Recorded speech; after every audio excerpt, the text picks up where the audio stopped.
New Jersey-based Genie Energy is digging for oil in Syria, even though it clearly violates international law under the Geneva Convention.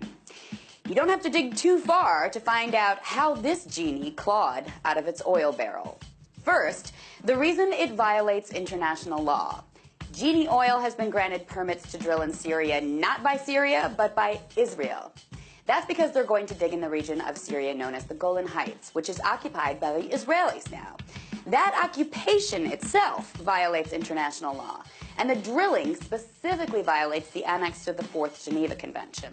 So Israel's right to dig there is hotly contested, and yet that's exactly what's happening with Genie Oil. Now for the reasons they're getting away with it.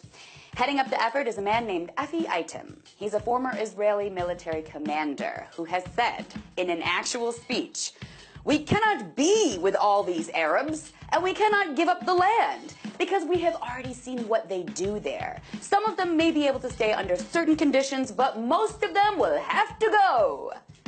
So this anti-Arab Israeli is heading the charge for Genie Oil to drill in Syria. He makes for a powerful force to drive the drilling forward, but his cohorts are even more powerful. Because Genie Oil investors include none other than Dick Cheney, Rupert Murdoch, Lord Jacob Rothschild, ex-CIA Director James Woolsey, ex-Secretary of the Treasury Larry Summers, ex-Governor of New Mexico Bill Richardson, and other ex-members of American government. They are all invested in Genie Oil, and they all stand to profit big time for drilling in the already ravaged Syria. So it should come as no surprise that the project is moving along nicely. Genie just finished the flow testing phase and is now analyzing samples from their drilling site.